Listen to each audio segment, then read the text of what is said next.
I have never lived in a world where 9/11 didn't happen. From Interfaith Alliance, this is The State of Belief. I'm Interfaith Alliance President Reverend Paul Brandeis Raushenbush in New York City. I was born in 2002. I was in kindergarten when Barack Obama was sworn in as president of the United States. So the first president who I was old enough to really understand and comprehend what they were doing and what was going on was Donald Trump. And that was the case for a lot of people my age. Looking at American culture and politics right now, a recent statistic stands out. A larger percentage of Gen Z voters ages 18 to 28 pulled the lever for Donald Trump in 2024 than the same age group did in 2016. Influenced by social media and fast-changing trends more than any other cohort, Gen Z, born between 1996 and 2012, barely remembers a world when Donald Trump wasn't the president or wasn't claiming to be. An influential voice for this generation is activist Olivia Julianna, and I am looking forward to getting her insights on young voters, religion, popular culture, and American politics on this week's show. We need these conversations now more than ever. If this is something you care about, make sure you subscribe, share, and rate the State of Belief podcast at Apple Podcasts or your favorite podcast platform. Our library of past conversations includes well over 100 hopeful, empowering, inspiring interviews with guests like Bishop Marion Budde, Rabbi Jill Jacobs, Dr. Robert P. Jones, Bishop William Barber, Dr. Najiba Saeed, and many others. You can help grow the State of Belief with a financial contribution right now. Find out how at stateofbelief.com, and you can support and join us at Interfaith Alliance at interfaithalliance.org. And now to my guest. Olivia Julianna identifies as a queer Latina activist living with disability and, most importantly, in Texas. Just 22, Olivia is widely recognized for her impactful work in political advocacy. She was raised in a conservative Christian household, but she was also a speaker at the 2024 Democratic National Convention, having navigated the complexities of her religious upbringing while championing progressive causes. An influential force on social media, she writes and hosts a spectacular Substack that you can find at Olivia Julianna. Olivia, welcome to the State of Belief. Thank you for having me. Well, I am so glad that you're here. And I want to start by quoting you to you and then going from there. Okay. This is from a recent Substack that you did. Here's what you said. For older generations, it might seem relevant to point out the unprecedented nature of his being Trump, blatant disregard for government institutions or the Constitution. But for younger Americans, this isn't unprecedented. It's just American life. And then you go on to say, how many times have you heard someone say, the kids will save us, or the kids are all right? The kids will not save you. The kids are not all right, unquote. And I literally sat back in my chair when I read that. I felt very much spoken to in a good way. I just want to open with that and just recognize maybe the kids aren't all right. Yeah, the kids are not all right. No, I work so closely with people from just each generational cohort. And what I've really found is that, Gen X and, boomers in particular, they don't really understand the perspective that a lot of younger millennials and Gen Z have. Because they haven't lived the life we have growing up in the environment we have. So what I usually tell people is, I have never lived in a world where 9/11 didn't happen. So I was born in 2002. I was in kindergarten when Barack Obama was sworn in as president of the United States. So the first president who I was old enough to really understand and comprehend what they were doing and what was going on was Donald Trump. And that was the case for a lot of people my age. And so at the time when we're seeing him be our president, we're also watching school shootings happen over and over and over again. I was a freshman in high school when the Parkland school shooting happened. In that same time frame, there was a shooting at Santa Fe High School here in Texas. And then you keep going down the line. There's more and more and more. We were in high school when the pandemic happened, when COVID happened. I lost my junior year. I lost senior year activities. Some of us lost our junior, senior, and freshman year of college to the pandemic. And so our very critical developmental years, the politics in those time periods have been defined by the tone that Donald Trump has set. Mm. And if you're not someone like me who studies political history or who studies the history of the government, you don't understand how critical of a moment that we're living in, because all you've seen from the government is Donald Trump. And then you see Democrats doing this thing where for the last 4 years, they've made it a point to say Donald Trump is dangerous to democracy. MAGA Republicans are destroying our institutions, and very correctly emphasizing the seriousness of this moment. But at the same time, the perspective there is, well, if Donald Trump was able to do all this damage from the White House, then why can't you do XYZ thing that we want you to do? Why are you respecting the institutions for the sake of protecting the institutions and not eroding them for the sake of doing good for us? And so it creates a lot of anger and resentment in young people who then kind of feel like, well, there's no point in me voting at all because both sides are the same. And I don't think a lot of people really understand and grasp that. I think that they oftentimes just perceive it as young people being very entitled or lazy or just not wanting to work, which honestly I agree with at times. I do. But I think it's this larger picture here is we've kind of always been told that the government is supposed to work for us and that the government is supposed to do things for us. But the things that have affected us the most, like school shootings or the pandemic or climate change, we haven't ever really seen the large scale, broad spanning actions that we want. Now, I know that President Biden did a lot of things around those issues, but I also know that because I've been paying attention and because I've been engaged in this. But a lot of young people don't.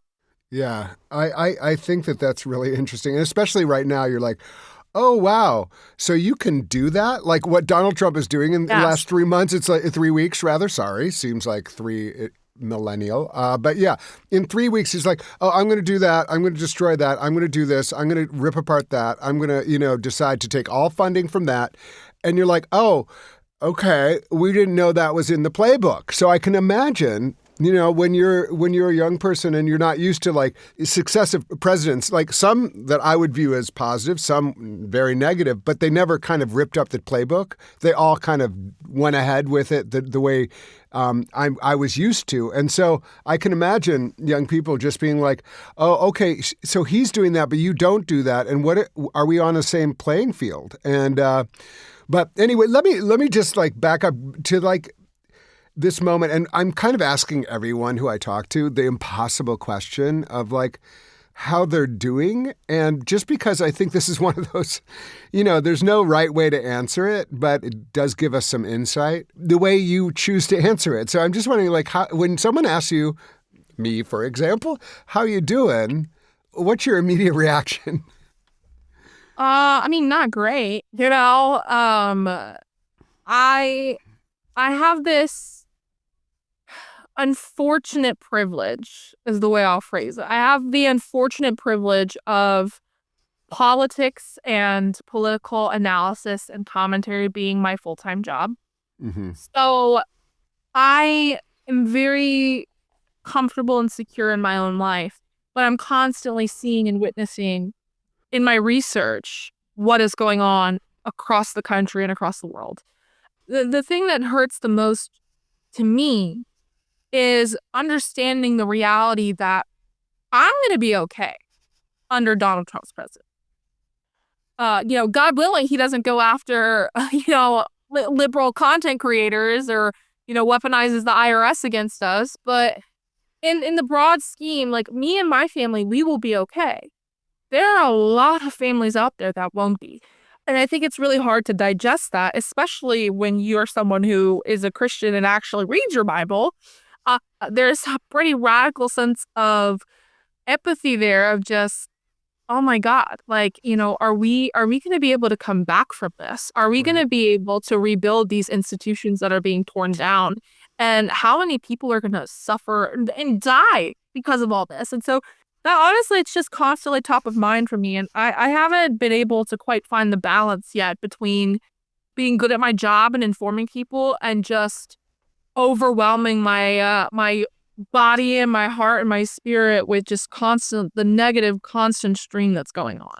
Yeah. I appreciate your honesty with that. I feel very similar. I feel very privileged in the work that I do, Interfaith Alliance, where we are finding ways to be hopefully impactful and productive in this moment in protecting the communities, but finding the balance and not going to sleep and being like, oh my God, oh my God. It's tough. We mentioned earlier that, and you've talked publicly about your religious background, and you mentioned that you still turn to that in moments when looking for moral guidance.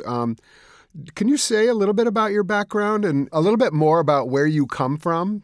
You didn't all of a sudden just bleep onto the internet. Like you come from somewhere. And actually one of the great things about which I'm really enjoying about your Substack is that I feel like I'm going deeper and because reading actually allows me a little more time to kind of sink into it and like just appreciating everywhere you've come from. So can you give the listeners a little bit of insight into where you come from and why that question or your answer actually is really important in understanding what you're doing today? When I was young, we moved around a lot when I was a kid, but I spent most of my childhood in a very small town that's Needville, Texas. Nobody knows where this is.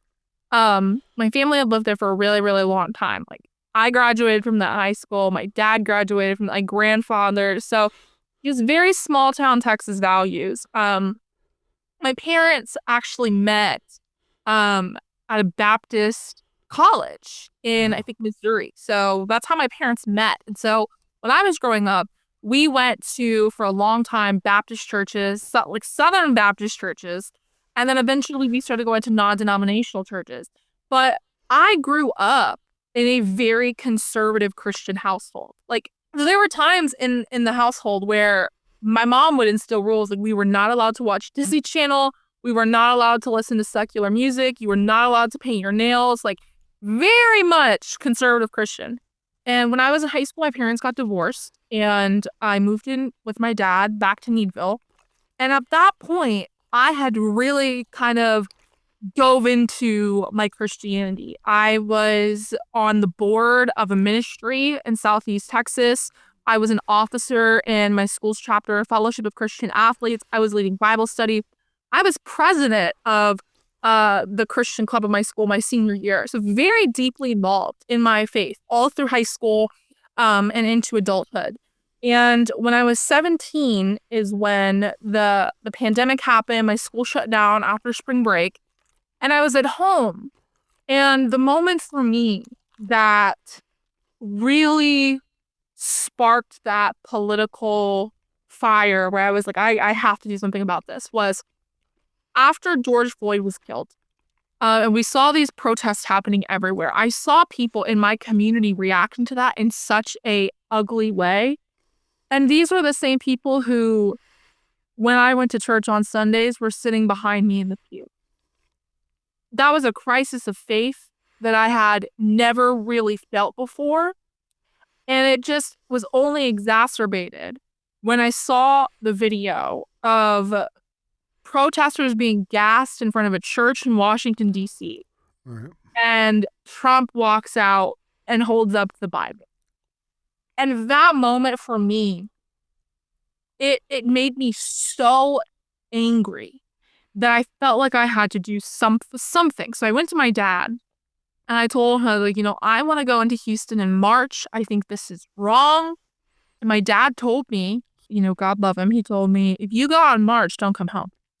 Whoa. And so, me being my father's daughter, my father's a very stubborn man, I was like, okay, like, I'm going to find a way to do what I want to do, whether you like it or not.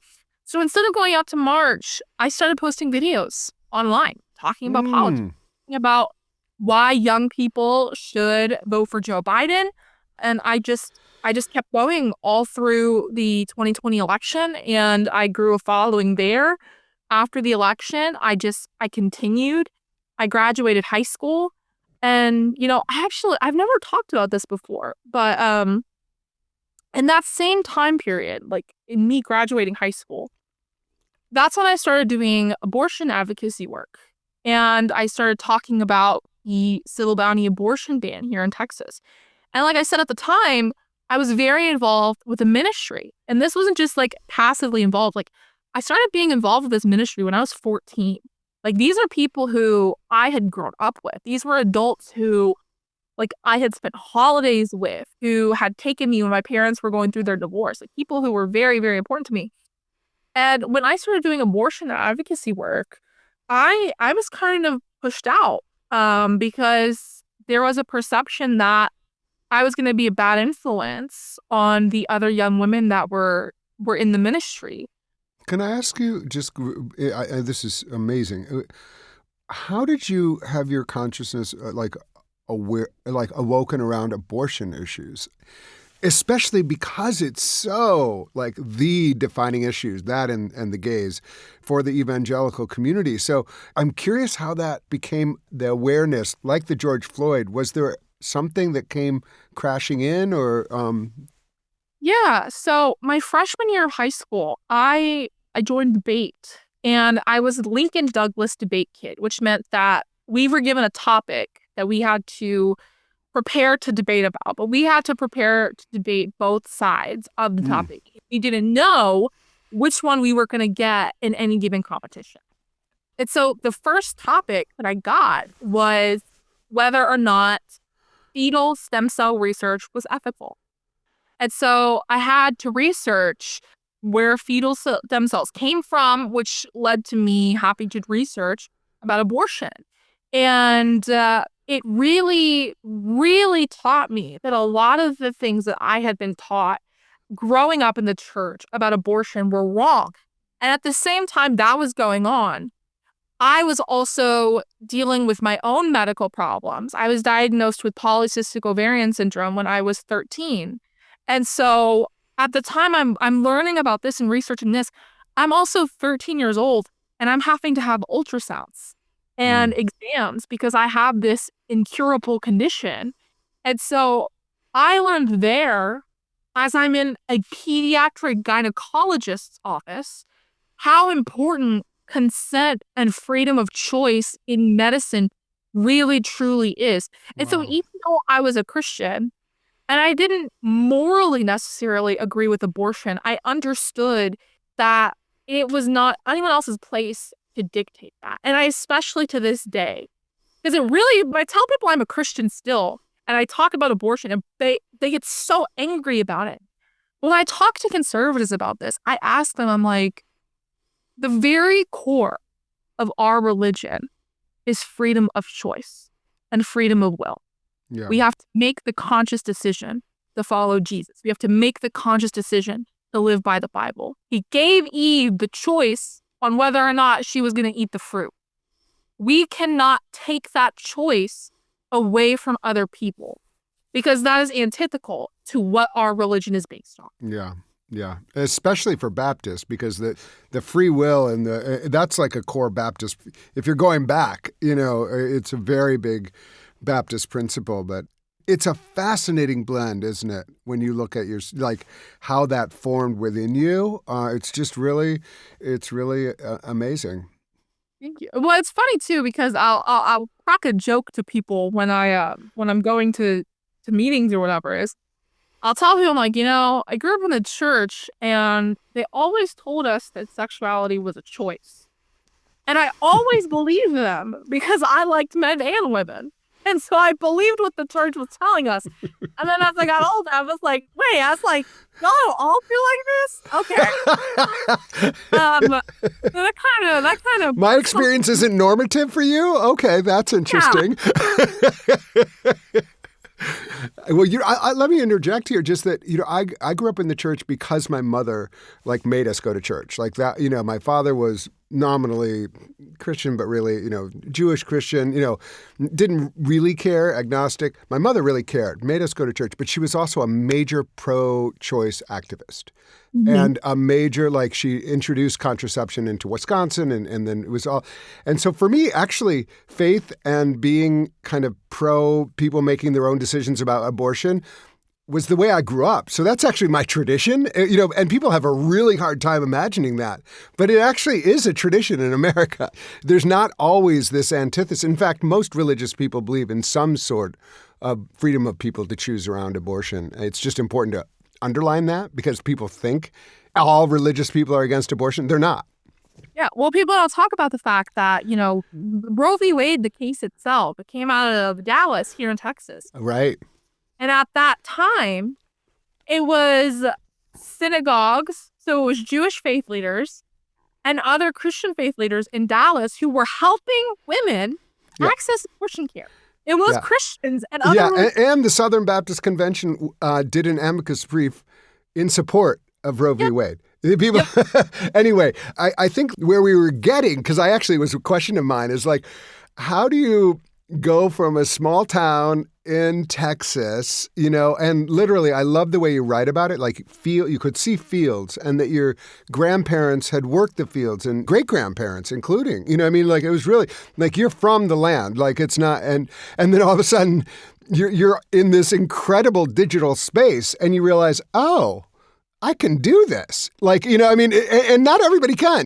So what was that like to go online and start to get people saying, oh, I'm so interested in you, I'll follow you. What was that moment like? Because I think especially, for older listeners, they kind of think, oh no, social media, or oh no, the internet. I'm like, listen, that's life now. That's just life. Yeah. That is, there is no online, offline. It is life. It's a part of life. It's bad and good and all of that. We get that, but it is just life. But what was it like for you to go online and realize that maybe you had a voice?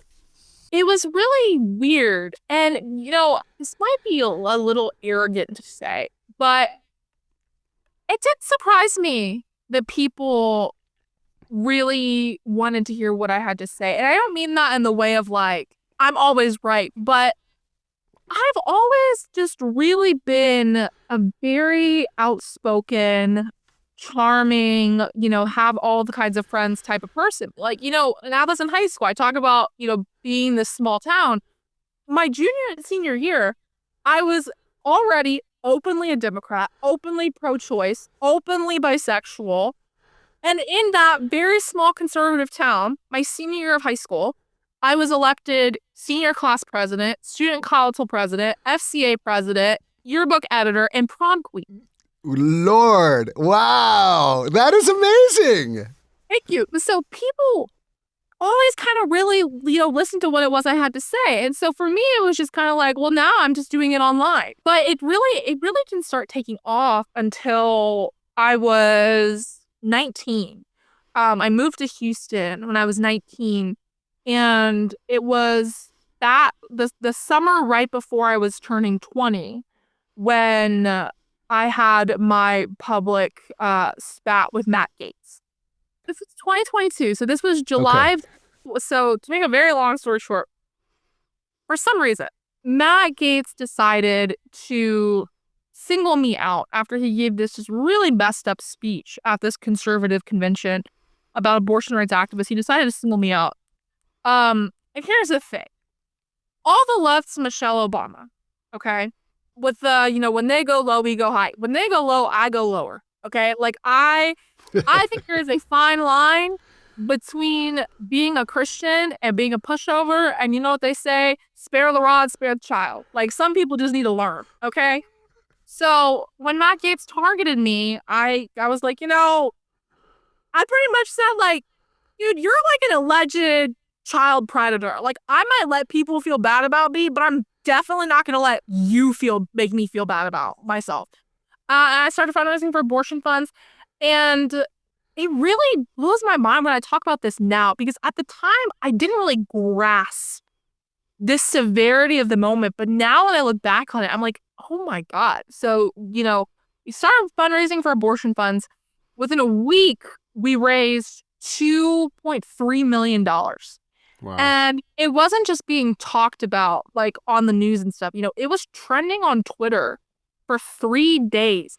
Every major Senate or gubernatorial candidate in the country, Josh Shapiro, John Fetterman, Tony Evers, JD Pritzker, they were quote tweeting me. They were writing Mm. about it. They were making posts. It was written about in every major publication. I was on ABC, MSNBC, CNN. I was named one of Bloomberg's 50 people who defined the year. And you can only win that award one time. I won it in 19. And so it blew up, not just here, but internationally. Like, I was seeing videos about it in Hindi and in Australia and in England and all these, and I just was shocked at the depth of it. And so that was the moment where I was really, truly shocked. And it became very real for me and understanding, like, these aren't just numbers on my phone screen of people who are liking and listening to what I have to say. There are tens of millions of people around the world who are listening and watching everything I'm doing. And honestly, I have like almost a strange piece to it now. I think it's because I've been doing it for 5 years now that it's kind of just normal to me at this point. But when it really started to settle in, I was kind of like, okay, like, clearly, like, this is my purpose. This is what I'm supposed to do. And if I'm going to do it, I might as well be the best at it. So it's been like that for the last 5 years. Up next, much more with Olivia Julianna. You can hear full episodes of The State of Belief anytime on our website at stateofbelief.com. You'll also find links to topics we discussed this week, as well as transcripts and more. And make sure you subscribe at stateofbelief.com/subscribe. You're listening to The State of Belief, where religion and democracy meet.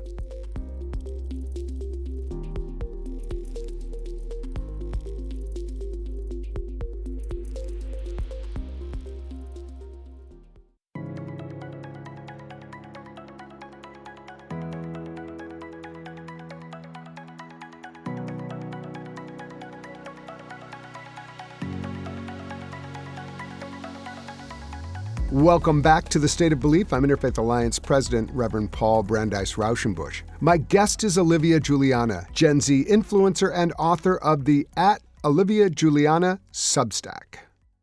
I think one of the things that's really important is like, well, what do we expect of one another at this point? Like, what do we expect of our kind of elected officials that represent our perspective? How are they failing us? How are they delivering? More the former than the latter right now, I would say. And also, like, how do we imagine the future of electoral politics? 2026 is going to be here. What are we going to do about it? Like, how are we going to position ourselves? I'm just curious because I know that you think in those, like, kind of three-dimensional chess. What are some of the ways you're thinking about the broader picture, but then also the kind of generational representation that you kind of represent for us? I have many, many, many thoughts on this. I have consistently been, at least for the last 3 years, a pro-Democrat, New Dem. I'm not one who is quick to criticize the Democratic Party or Democratic leadership. And the last month, I genuinely believe that we have been failed. I genuinely do. And I have thoughts, and I've written about this, and I'm going to be posting about this today on YouTube. Our leaders have spent the last 4 years telling us about the severity of this moment and how much of a threat Donald Trump was. And then Kamala Harris loses the election. She gives a very light, hopeful speech, and she goes back to California, which rightfully so. I don't think Kamala should have to do anything for anyone because, like, we failed her. She didn't fail us. So Kamala should get to enjoy her peace and her serenity. In the last few days of his presidency, Joe Biden speaks to military personnel at an event and says, remember your oath. Donald Trump is sworn in. They're both in attendance. And now congressional leadership is just kind of, shrugging their shoulders and saying, well, like, what do you want us to do? We don't have a majority. You cannot set the tone that this is a constitutional crisis, that we are in danger, that this is fascism, and then go, what are you going to do about it? No, like, even if there's not things you can legislatively do, you need to make us feel like you are doing something. There is no reason why Hakeem Jeffries should say we have no leverage, and then the same day you have Chuck Schumer saying Democrats aren't going to put up a fight around the government shutdown. Like, those two things do not align. And also, like, the reason we are behind, the reason we're in this situation is because Democratic consultants, and mind you, I am a Democratic consultant. They are trying to make politics work like it's 2012, like it's 2016. Right. That's not the moment we're in anymore. Politics is theater now. Whether people want to admit it or not, it's theater. It is theater, it is 24/7, and social media is the stage. Okay, that's where the overwhelming majority of people are getting their news and where their opinions are being formed. And Republicans and conservatives have mastered this. Trump has mastered this. And we are still playing catch up. And it's because we get so caught up in this decency politics and this polished professional boys that we don't know how to talk to people anymore. We don't know how to talk to normal people. And I'll go as far as to say this about myself.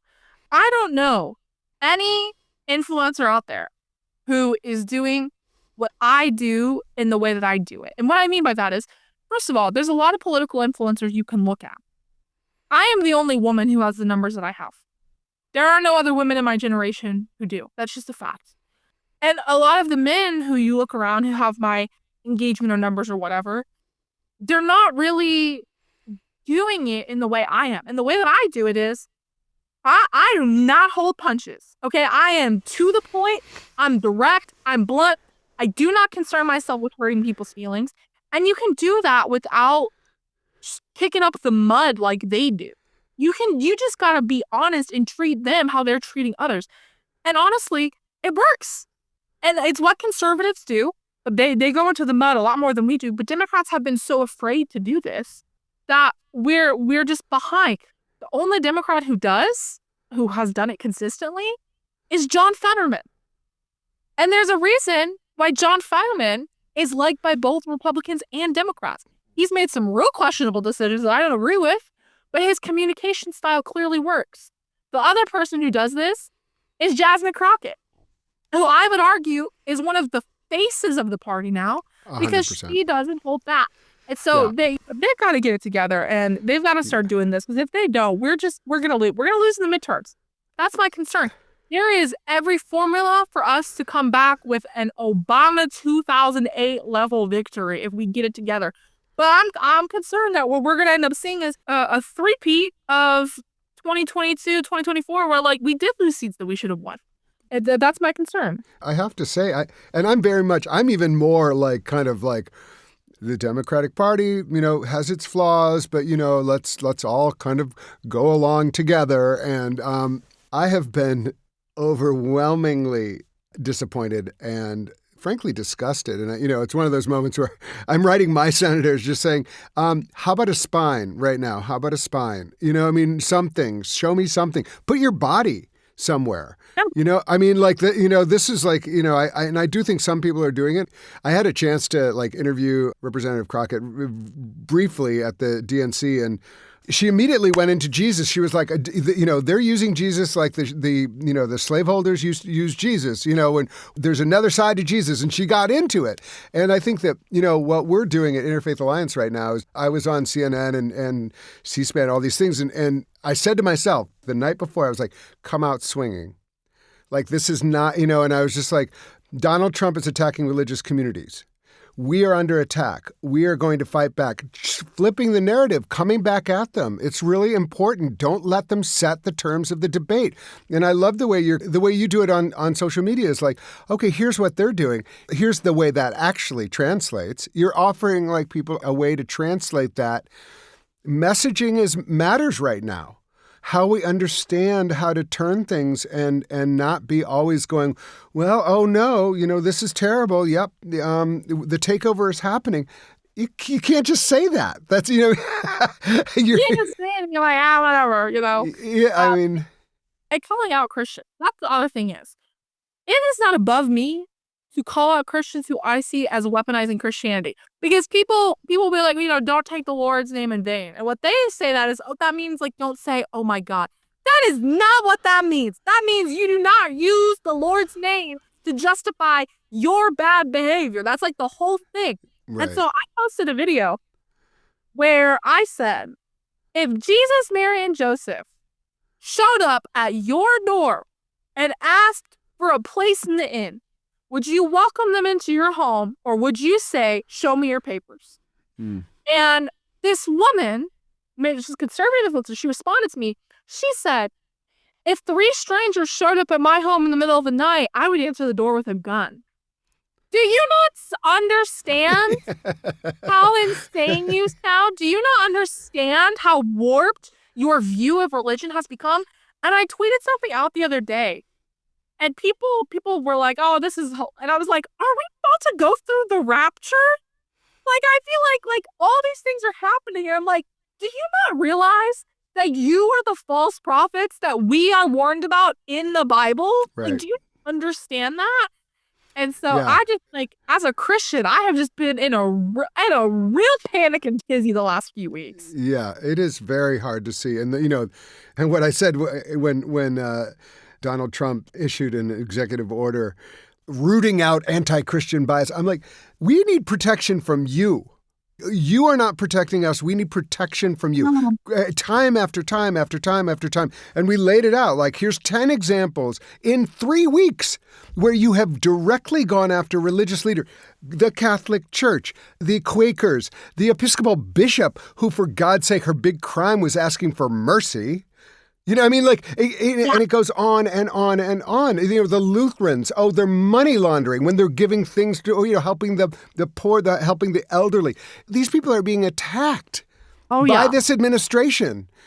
We haven't even gotten into the Muslim, that is all going to, just wait. But these are all Christians that are being attacked.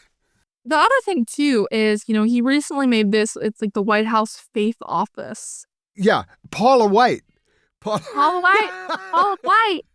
who I actually knew as a child. Wow. I wasn't directly associated with Paula White, but I grew up in those circles in Texas with her and all those other, like, very well-known pastors and preachers who made the rounds. It's so, like, that's why it's especially twisted to me, is because I know these people. I know what you knew about that was going on in the church that you helped cover up. I know about the people who you have directly hurt with your own actions that you will never address and who will never speak out. And it's such this fine line to walk, because if you say these things, it's like, oh, well, what proof do you have? And so, like, with Paula White in particular, she is not a good woman. And the things that she says about, to speak out against Donald Trump is to speak out against God. Oh, well, that's where and this is the nature of that Faith White House is to attack anybody who attacks Donald Trump or any of the positions that they have, and using God in that way, weaponizing God in that way. And I actually really don't judge people, but I do think, like, it's very interesting that we have twice divorced Donald Trump, twice divorced Paula White. These people, and listen, I don't care about that particularly, but I do think that you're setting yourself up as the moral safeguards of our country when, there's just so much that is, we can't even go down that road with Donald Trump. But the fact that they have anointed him a Messiah, literally. A golden calf. That's what I would say. But, they have literally said he's like a Cyrus figure. God has anointed him to do this work. And so anybody who goes against him is going against God's will. Let's get into it. I mean, what is the way that you feel is the broader mishmash of people who are uncomfortable with what is happening there's some of us who are activists who are in the, what do you think we should be doing? What do you think that people, like there's a lot of like McCain folks who I don't know where they feel this is going. I mean, do you have any sense, because you do have like a broad community which touches on a lot of people, do you feel like is going to start being disaffection among Republicans, or do you think it's mostly like any sort of resistance is going to happen within the more left wing and the Democrats? I think that all of the Republicans who were going to stand up and who were going to push back against Trump, I think that they left the party in 2016 when they voted for Hillary Clinton. I mean, even like look at Mitt Romney. Mitt Romney was our presidential nominee in the Republican Party in 2012, and now he has been forcibly removed from the party. So any of those Republicans who were going to do those things, they're gone. They're gone now. Yeah. The only way that we kind of get rid of Trumpism is honestly, it's two things. It's first, people are going to have to feel what they voted for. And even then, they're not going to admit it. I saw a video of a farmer, I think in Mississippi, who, because of something that Trump did with some kind of funding or whatever, he's probably going to lose his farm. And it is directly tied to something Trump did. He knows that. And his response was, well, things in America are going to get worse for us before they get better. So, like, they're fully entrenched in everything he has done. So it's going to be people who are otherwise on the outside of like, oh, well, all politicians are the same, who are going to come into the fold. But honestly, I think you have to beat Trump at his own game, which you can do. You can do. And honestly, I think someone who's actually done this pretty well, and it's so silly to even say this, is Stephen A. Smith, an ESPN commentator who, has never been outwardly Democrat, voted for Kamala, but he's dedicated his platform now to just kind of going after Trump. And he's doing it in a way that appeals to everyone. I think the problem the Democrats have had so often is, and they wrote a Substack article about this too, in our effort to make our party inclusive, we have twisted ourselves into a pretzel that makes it very exclusionary. And what I mean by that is we kind of force people to go into these different boxes. If you're Latino, you go in this box. If you're Black, you go in this box. If you're straight, you go here, you go here. And the result of that has been a lot of young men, especially young white men, have felt like they don't want to be involved in that situation. They feel like there's not a place for them there. And those are the people that Donald Trump speaks to. And since 2020, I would say, like, we kind of have this language we use where we say things like, I want to protect X marginalized group and Y marginalized group and Z marginalized group, and I want to do it in a way that empowers X, Y, Z. And the way that we talk about things it's so specific in its attempt to be broad. People feel like it's not directed to them. And that's why Trump has been able to kind of make so many inroads with different minority groups and different young people, is because the substance of what he says is exclusionary. But the way that he gives the message is broad reaching. And so Stephen A. Smith, he is doing. He's, by the way, he's a sports commentator predominantly, and he's Black himself. Yes. But he's on, I think ESPN, but also shows up in other spaces.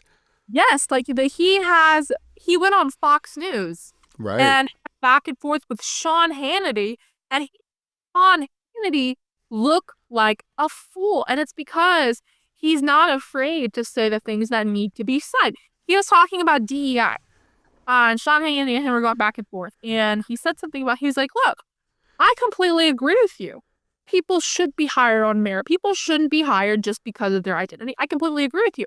But you can't say that you are against DEI and then support a Fox News commentator with no experience to be the Secretary of Defense. Come on. He's like, come on, Sean. Yeah. And that resonates with people Yeah. because he's just saying, yeah, no one should be hired for their identity because that's not what we believe. That's not what DEI is. Yeah. But sometimes people feel like you just can't say that because it might be deemed as inoffensive or offensive. It's not offensive. It's a truth. And we should stop being afraid to be open and honest about those kinds of things. And he's Yeah. not. And that's where Trump has succeeded. And that's why Stephen A. Smith is showing up now in polling about the 2028 primary. Wow. Okay. So we don't have a lot more time, but I do want to get into Texas because that is like your place. It's where you are committed to. Tell us how you feel about Texas. I mean, Texas for the last several cycles has just been like, oh, this is the moment. Texas is going to turn blue. And it couldn't have been less blue this year. but like, what is your sense? Because I know, like, I know so many cool people from Texas, like the great, I'm still like an Ann Richards, like where there's a whole like there's an amazing tradition of progressive values in Texas. And I'm just curious, like, how you understand your role in Texas and also how you understand Texas in general as like a location where all of this was probably playing out in a microcosm. Oh, yeah. I mean, we've been living under Project 2025 here for a while. Yeah. Texas as a test ground for a lot of the stuff they wanted to do. Um, we are to, I think, 184 statewide elections since 1994 that we have lost. And the worst enemy to the Texas Democratic Party right now is the Texas Democratic Party. This past year I worked on the Call It All Red campaign. So I was like directly involved. And in this, I realized, and I wrote about this in my Substack, that the real problem here in Texas, I think, is what I call the political aristocracy. And, it's been 30 years since a Democrat has won here. And so what's happened is, like, we've kind of created our own little community that is very close, tight-knit, and is constantly picking on each other. Constantly. And the truth of the matter here is that Texas is not going to have a statewide victory for Democrats until this aristocracy is broken up. We have a lot of clubs here that just conduct themselves in the same way over and over and over again. We have a Texas Democratic Party chair who hasn't done anything revolutionary. We're in the middle of a chair election now, and I'm actually glad you said this because I went to the forum the chair candidates were holding this past week. And they asked them, and they were like, this is Harris County. It's where I live, biggest county in the state. What are your plans to increase voter turnout in Harris County? And every single one of them said to work with the clubs that are already on the ground. That's great. The clubs already on the ground have been working here and we've still lost. So that's not the solution. There's all these little common sense solutions we could be doing that nobody's doing because we're more focused on dissecting our party messaging platform than we are in investing in the fact that we have hundreds of empty precinct chair positions in all of the major counties. So, Texas, it's a really great example of what happens when you organize in a bubble and you don't organize in a broad-reaching way because and this is, and this is the same exact problem that we're having with DC congressional Democrats right now. We are messaging to each other. We are not messaging to the people we need to reach to get voters. And Colin Allred gets a lot of flack. And I'm honest to my truth, I'm very defensive of him because I worked on the campaign. I know how good-hearted of a man he was, how good of a father he is to his children. Colin made inroads in places he should not have. He made inroads in the suburbs in a way that if this was 2018, he probably would have won that election.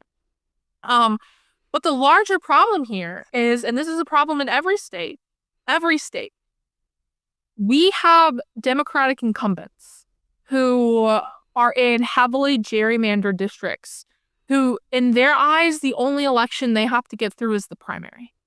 So after the primary, they stop campaigning, or they don't campaign at all because they have no challenger. So now we have the most heavily Democratic populated districts in the state, and their voter turnout rate is 15-20%. Oh, wow. Yeah. That is costing us Right. elections at a substantial rate. And until we organize on a broader scale, and until, honestly, we get some of these older incumbents who are just simply not doing their job out of here, we're going to keep losing. Yeah. Well, let's not end on that dour note. First of all, I want to make sure that we hear from you all the places that our listeners can follow you. So what are the various platforms and ways that people can keep up? Because, I know that not everybody wants to be on social media. Let me just guarantee you will enjoy. You definitely will enjoy following Olivia. So, tell me what are the places where people can find you?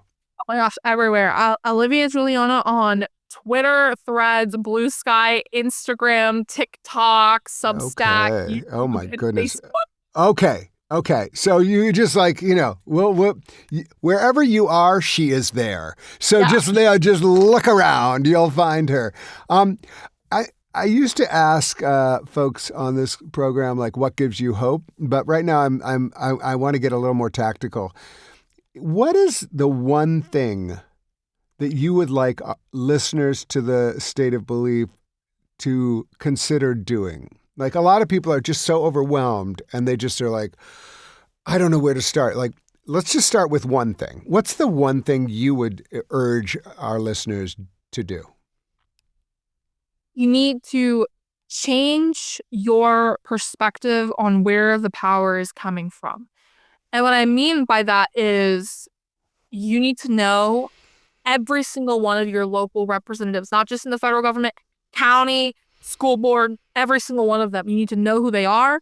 You need to find out when those elections are, because Donald Trump might sign the executive orders, but it's your county sheriff that's going to carry it out.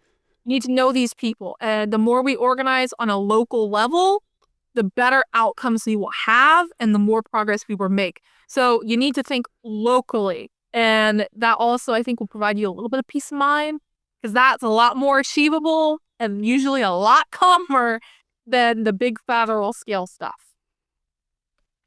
Olivia Julianna is a progressive activist living in Texas, a popular Gen Z voice on social media and beyond. Her smart insights and writings can be found on her Substack at Olivia Julianna, and that's her handle on social media all across every platform. Olivia, there's lots of leaders that should be listening to you today, as well as our listeners, and I feel so grateful to you for being with us today on The State of Belief. Thank you for having me. I am sure that you know someone who would get a lot out of this conversation. So please share The State of Belief with them, and be sure to subscribe to The State of Belief at Apple Podcasts or your favorite podcast platform. We need your help to keep making The State of Belief, so please make a financial contribution today at stateofbelief.com. That's stateofbelief.com. The views and opinions expressed on this program do not necessarily reflect those of Religion News Service or Religion News Foundation. The State of Belief is produced by Ray Kirstein and is a production of Interfaith Alliance. Become a member today at interfaithalliance.org. And be sure to join us next week. I can't wait until then. I am Paul Brandeis Raushenbush on The State of Belief, where religion and democracy meet.